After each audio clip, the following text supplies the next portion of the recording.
What's going on, booksellers? Welcome back to the BookMine YouTube channel. On today's video, we're going to go and talk about whether or not you could be sued being a bookseller on Amazon.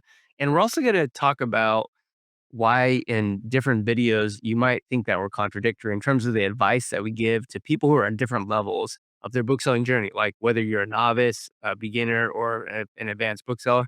So we're going to break that all down in this video. I think it's going to be really valuable and really insightful. But before we get into it, what's going on, Victor? What's up, Joji? And yeah, this video kind of derives from some of our conversations we've had where we tell people to go and buy books at thrift stores, and and then other times we tell people, well, the safest way is to buy and sell books on Amazon. So we're gonna clear that up, and so you understand why sometimes we do that and sometimes we're not. We're actually trying to speak to different parts of our audience, and so Yeah. but yeah, let's get into it, Joji. Yeah. So when it comes to book selling, everyone starts from nothing. Everyone starts from ground zero. You start an Amazon seller account. You go through the process of sending a few books in. And, as time goes on, depending on how hard you go at it, eventually you might get to some point where you are an advanced seller. But let's just go and define kind of like the three different stages that we see most people in, or at least that we would group them in, and then talk about why we get different advice for each of those different levels, and then talk about how that relates back to is Amazon going, or not Amazon, or is Amazon or is a third party going to sue you for selling books on Amazon, or let's say selling a counterfeit book, or for a book that you can IP complain on, because in the Facebook groups, you have so much hysteria, like so much worry and concern about, getting your Amazon account shut down, section 3, suspension, all that good stuff. So let's go and define the three different stages. So let's start with novice, Yeah. or beginner. What would you constitute as like a beginner bookseller, Victor? Yeah, so a beginner bookseller is somebody maybe who doesn't even have the buy box or just got the buy box. That's part of our beginner stage. Or somebody who's just doing this as like a side hobby, right? So they're say like they're not able to make ends meet with it. They're not able to quit their job and do this full time. They're maybe I guess say like revenue under 50,000, right? So that they're a seller that is selling consistently, maybe even to that point, but they're not at that point where they can say, "All right, let me quit my job and just do this full time." So I'd say like 50,000 or under, maybe selling a couple thousand books a year, and there's nothing wrong with that. But that's what we would classify as a novice seller. And a lot of times we're giving advice specifically to them because also just like you said, Joji, really they don't have much skin in the game, right? If you're selling $50,000 a year, your inventory is not very high, and you don't have much in Amazon to be like to really risk here. And so there's a different risk setting with a novice seller versus the other sellers we're going to be talking about. Yeah, and when we say $50,000 in revenue, remember that's not profit, because there's so many fees that go into selling books on Amazon. There's Amazon fees, there's FBA fees, there's inventory, placement fees, there's storage fees. Yep. There's cost of goods sold. I mean, so like if you're selling $50,000 or less, you're certainly making much less profit than that at the end of the day at the tax. You might be bringing home, depending on what your margins are, you might only make like $7,000 or 10,000 or 15. It's like it depends on what type of seller you are, but I would say this is the novice level because again, like Victor said, it's certainly not bad income. We're not sitting here trying to say like, oh, you're bad. We're just saying like you're somebody who is, making an extra 5, 10,000, $15,000 per year, which is great, but it's still what we would consider like the novice level.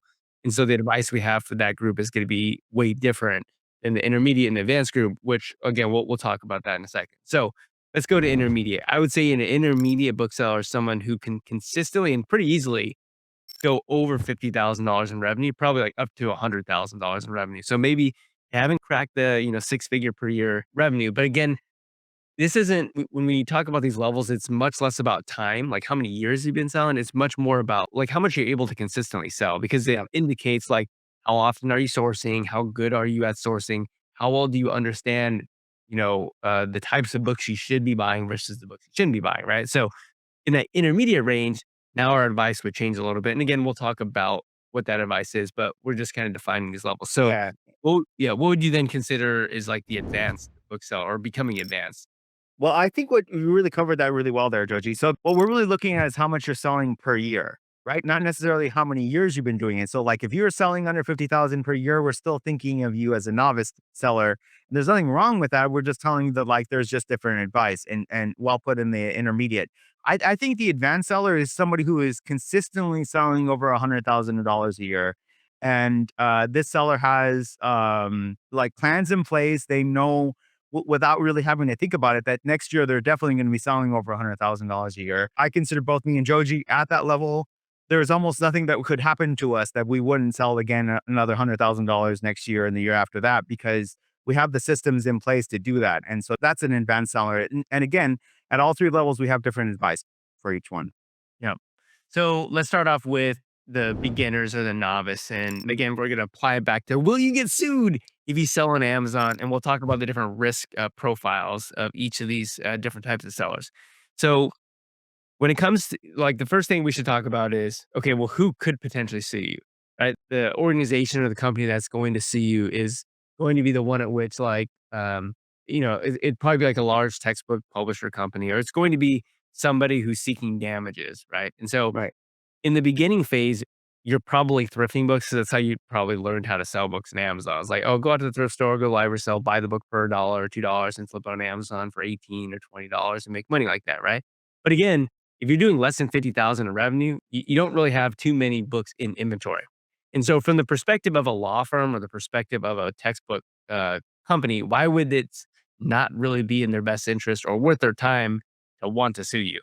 Yeah, because these law firms are for profit companies, right? So they're trying to make a profit.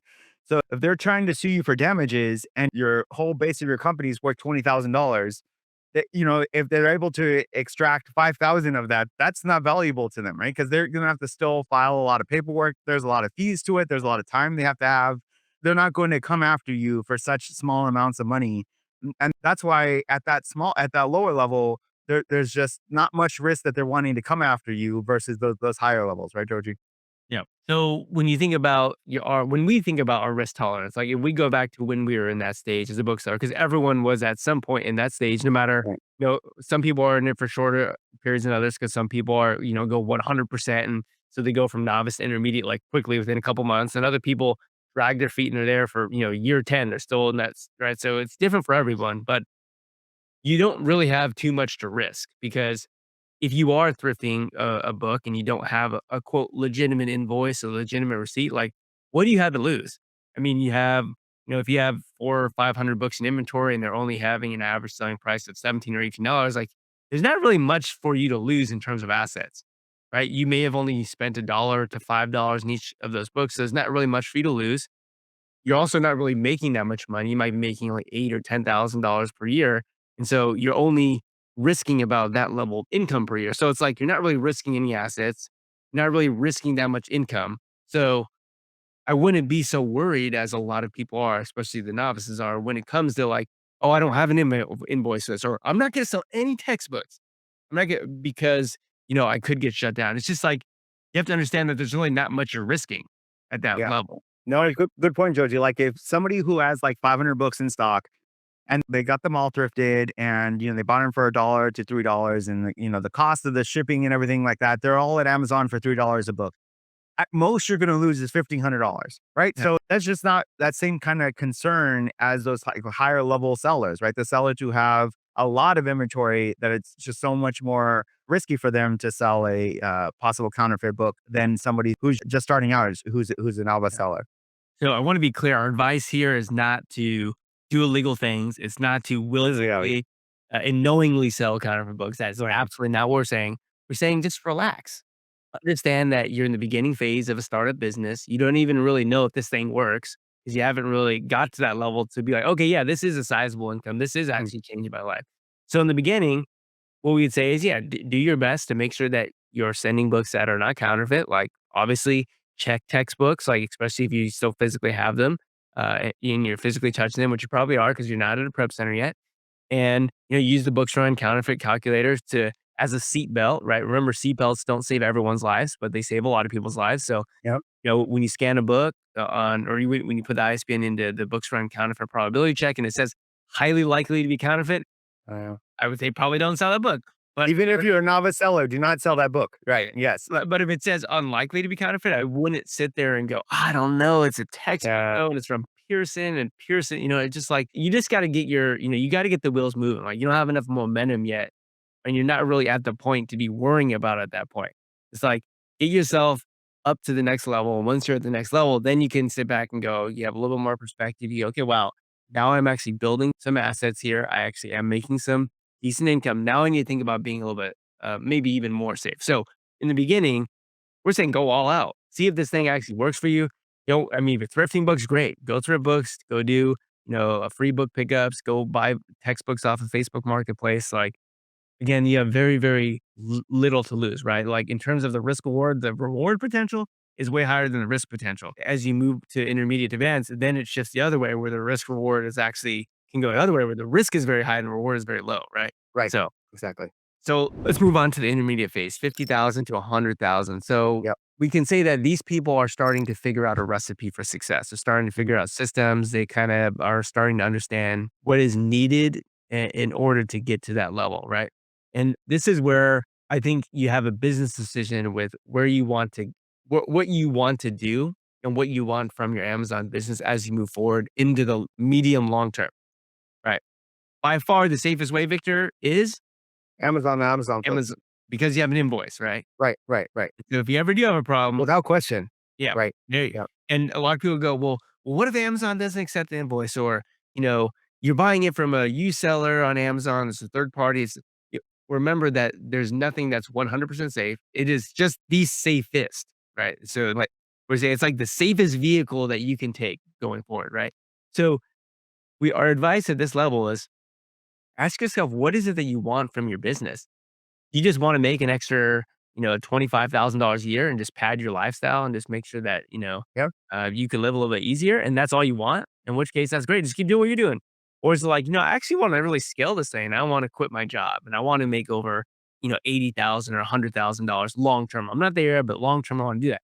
Well, you have to think about, okay, what are you risking as you're moving forward? So in the intermediate phase, how is your risk level now starting to change from the novice level, Victor? Oh, good point, Joji. And this is a time where you start thinking about what type of business you want. And good points there because you can decide you now get the business. Now you understand the books to buy. You're selling those books successfully. Now you know how to like buy more of them. Now it's the decision of how much time do I want to put into this? How much inventory, how much assets do I want to put here? And how much do I want to invest to get to that next level if I ever want to, or if I'm good here? If you have aspirations to actually move to the next level, that's where you start thinking, okay, maybe I need to start becoming a safer business, right? And you do that by again doing mostly Amazon to Amazon flips and not so much the thrifting model because you want to get out of those like IP complaints. You don't want IP complaints to hit your account because if you get too many IP complaints, your account will be suspended and all of your assets will be just frozen off of Amazon. And you don't want that. So you really try to start thinking of, okay, I need to like start sourcing safer.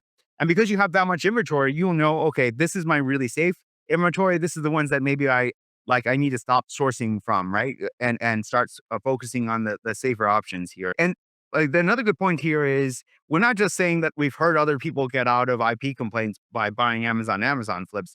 We actually have a proven record. Like I actually got out of an IP complaint because I gave them an Amazon because I gave Amazon my Amazon invoice, and within hours I got the IP complaint taken off. So it's not like hearsay. We've heard someone else talk about it. I can show you proof that I got my account cleared within hours from having an Amazon to Amazon invoice. Yep, and I have first-hand evidence of not, right? I mean, like, having had an IP complaint Yeah, for a book that I happened to be consigning for a friend, yeah, and out of the small percentage of my books, I just happened to get some random IP complaint in this book that anyways, the point there being, like, if I had my Amazon order ID, I'd be fine. yeah, It's not as Victor, right? There's a number of other people who have messaged me as well, and I basically say, "Hey, did it work?" And they go, "Yeah, it worked," with it usually within a day. yeah, And they message back and you're free and clear. So long term, our Victor and I have a strategy of like, wow, okay, Amazon is like printing money for us because mm, we've really worked out a system and found a great way to make money by finding these undervalued books, which there's many, many thousands of them, finding these undervalued books and selling them, whether it's seasonal books or all year round flips. And so we figured out a way to make great money doing that. So how can we protect not just the assets in terms of what we've invested in the books that we have in inventory, but how do we protect the income that's generating, right? So there's two things that right. we're risking, right? In this case, which is we're risking the assets we have, and then we're risking the income that is generating on a year over year basis. Those are two incredibly valuable things, which again, in the novice level, you have much, much less of, right? So there's much less risk there. So what's interesting is that a lot of people are also doing eBay to Amazon when it comes to book flipping, right? And what I would say here is that eBay to Amazon is obviously much less safe because of the fact that Amazon won't accept those invoices. But at the same time, right, there are ways around it. Like if you do buy a copy on Amazon, you have at least one Amazon already for one copy of the book. Maybe you bought the other copies on eBay, and so there you go, right? Right. But let's talk about now transitioning into that advanced stage. So we're talking 100,000 plus. And by the way, you could very easily become an advanced bookseller within a year. Just as easily, you could 10 years later, after having started, still be considered a novice bookseller. So it really comes down to like what level of intensity are you willing to put into it? And obviously, like, are you good at it? Are you inclined to it? Are you skillful at it? And do you have capital and stuff like that, right? But Right. going 100,000 plus, going into a sustainable long-term business model, our recommendation is Amazon to Amazon because it's the safest way that we feel we can recommend to people where, they're not just getting shut down willy-nilly, right? Right. I mean, we're having to face these people, right? We have a book conference. We're on YouTube. We're on Facebook. We want to show people that we have a very safe way of selling on Amazon. If you go Yeah, back on your YouTube channel, you're not going to see a lot of people saying, "Hey, I just got suspended. I just got an IP complaint." That doesn't happen on my Facebook page, and that doesn't happen on your YouTube channel because we're actually telling people how to buy and sell safely, and we're trying to get people to that advanced level because what we're trying to do is have you sell $100,000 or more and still keep your account safe. I think that's like the golden zone. That's where we're trying to get you to. And we both have found a way to do that, right? There's other opportunities out there. Yeah, you can sell $500,000 a year, but good luck in actually keeping your account safe because if you go and take a snapshot of their account health, they have like 5 IP complaints, they have a counterfeit complaint, and somehow they're still alive, right, on Amazon. But it's much riskier what they're trying to do versus what we're trying to do. And we're trying to show you a safe way that you're not having to risk your account or your inventory and continue to sell on Amazon. So yeah, the what we're a lot of times what we're trying to give you advice for is both the advanced level and we're also trying to tell you like at the beginning stages, yeah, it's fine to do, like the thrift stores and stuff like that because you just don't have much to risk. yeah.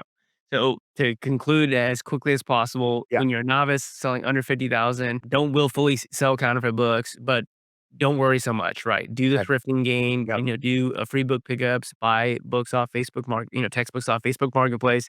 Just see if the business model even works for you. You don't really have much to risk in terms of assets or the income generation. When you are becoming intermediate, now you're over 100,000, you've actually have some systems, you understand how this process works, like you understand how to buy an undervalued book and sell it and make money, you understand margin, and then think about what is it you want for your long-term goals. If long-term you want to build something that could replace your income, you want something that will be here 10 years from now, I think transitioning Amazon to Amazon book flip through online book arbitrage through BookMine is the safest way to do that.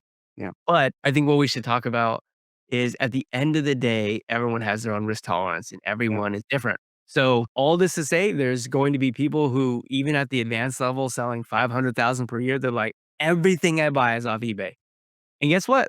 That's fine because that individual person has decided that they're willing to risk that for that reward. Everyone's different. There's going to be people, Victor, who just start book selling in the Facebook groups. yeah, They have 10 books at Amazon and they're not going to try to sell one textbook because they've heard some horror stories. And it's just like, yeah. okay, I mean, that's your risk tolerance. And so we're just trying to give our advice because of the fact that we see people at every stage. And our goal as teachers and mentors is just to get you to the next level.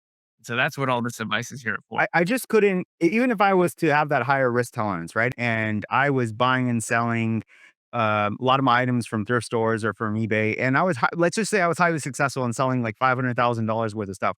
I couldn't then come around and teach that because I would know internally that that is a higher risk thing, and I would just feel so bad, like having people telling me I got an IP complaint or I got a counterfeit complaint or my account's frozen because I know, like, internally, although I'm trying to tell you guys it's a great way to do it, that I also know there's a lot of risk to it. And I don't wanna, like, be that type of person. I don't wanna, like, sell that type of information. So, what we're doing and why we do it is honestly the best way. I would tell my parents to do it. I definitely tell my friends to do it if they're listening because I honestly think this is the best way to make money on Amazon. So, Yeah. What's also interesting is our level of risk with Amazon. has changed even as we become advanced sellers because Yeah. what did we do with our profits every year, Victor? Did we go, buy fancy cars? Did we invest every single dollar that we made back into buying more? Like, what did we actually do with the money we made from Amazon? Yeah, we could have kept going. All the money that we're making, we could have actually have a couple of $1 million worth of sales per year. But instead, we are like, you know what? More $100,000 in profit a year is great on Amazon. That's all I need to risk. I want to take that kind of even riskier asset and put that into the S&P 500, which is I consider one of the safest ways to make money ever, right? And so take the 100,000, stick it on the S&P 500. So I do that every year. Take that money, put it over there. I don't try to make my inventory larger and do it that way because we both understand that Amazon overall is still riskier than the S&P 500 because again, the S&P 500 is 500 of the top companies, which Amazon's one of them, but it is 499 other ones that keep the whole account safe versus just one. And so that's why we do that. And both me and Jojo, without even talking about it, have been doing this for years. Yeah. And that's something that I think is important for anyone that is a bookseller, anyone that's making any money, right? Is Yep. to make sure that you are diversifying, that you are putting the income that you're making into different assets once it becomes sizable. I'm certainly not saying if you're making, only a couple $100 every month off selling on books that you should take all that profit and throw it in the S&P 500 because like you have to understand the scale of it too as well. It's like again, you have nothing to risk. If you're only making a couple $100 a month and Right. you only have a couple hundred books to risk, like you're not risking anything, right? Right. But on the other hand, imagine if Victor and I rolled every dollar we've ever made in Amazon back into our business and we had, 25,000 books at Amazon, and now it's worth $2 million in assets, and it was making $300,000, or making $600,000 every year. Like, that is risky because if Amazon decides to shut us down, even with a A2A model, right? Nothing's 100% in life, right? Yeah. If Amazon were to shut us down, well, we could lose all those assets. We could, I mean, it'd just be, and so that's what I mean. It's like I think Amazon is an awesome income generator. I wouldn't say it's a wealth generator because of the fact that inherently you don't really like even though it's your assets, like you don't really control it. It's like Yeah. You you're don't. not Yeah. 100% certainty there, right? Right. Right. With the S&P 500, as long as there's 500 companies out there, as long as the U.S. economy is still the U.S. economy, and you're fine there, which is not the case with Amazon. So yeah, we both agree there, and we both have chosen the right way to do it. Like I think it's much safer this way. If you guys are making over a couple of $1 million a year, you guys definitely should be having one-on-ones with us, or we'll have different advice for you versus the even advice we're giving here, right? So Yeah, our number one advice for someone who's making a lot of money is to diversify and yeah, start putting that money in either in real estate or putting that money in the S&P 500, right? Because um, that's just a lot of money to be, and again, it's all at level of scale because it could also be that this person who's making a couple million on Amazon, they could already have $30 million in assets. So that's different. In which case, yeah, and this isn't really risky to have $2 million in, right? It's all like a relative scale game. right, So let's kind of wrap this video up with the will you get sued? If you're a novice selling under yeah, 50,000, yeah. the very nice way to say that is they don't even see that you exist. You're like, yeah, it's like ant. You're like, all right, okay, yeah, you don't make anything. Sorry. They're not even considering you, right? They're Yeah. even if you get stuck by accident that a publisher is trying to sue you, once they realize how much you have in inventory, they'll actually send you an apology letter and tell you, "Yeah, keep going. We didn't mean to bother you." Seriously, that's happened multiple times. And So don't worry if you're a novice seller. yeah, it's just because, right, there's a lot of there's a lot of Yeah, people they have to pay to see you. There's a lot of people that you have to file, there's a lot of time that go and time is money, and so, right, the only way that someone would ever see you is if they think they can make money off you, right? And so, you have a business where you don't have very many books in inventory, you don't have very much assets, you don't have a income generating, business, there's really nothing to worry about. So, again, understand we're not saying do illegal things. We're not saying willfully silly conduct. All we're saying is just relax a little bit. Understand where you're at in, whatever stage you're at. Again, our goal here is to try to get you to the next level. And remember that everyone's different. Everyone has their own risk tolerance. Everyone wants different things for their life and their business. And that's okay. Just kind of understand with a little bit more perspective where you're at, where you want to go. And yeah, I think this is a great video. Anything you want to conclude on? just stay consistent, whatever level you are, 10 right? bucks a day. Uh, Right? 10 books a day, so you keep buying, and hopefully one of these days, if you want your goal to be an advanced seller, we'll help you get there. So, Yeah. yep, Sounds good. See you guys and gals in the next one. Peace. bye.